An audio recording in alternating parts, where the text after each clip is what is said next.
இரக்கத்தை முடியாக சூட்டுகிறார்.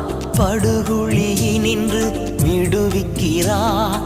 இரக்கத்தை முடியாக சூட்டுகிறார். அவர் செய்த சகல உபகாரங்களை நீ ஒரு நாளும் மறவாதே, ஒருபோதும் மறவாதே. என் உயிரே ஆண்டவரை போற்று, முழு உள்ளமே அவர் பெயரை போற்று.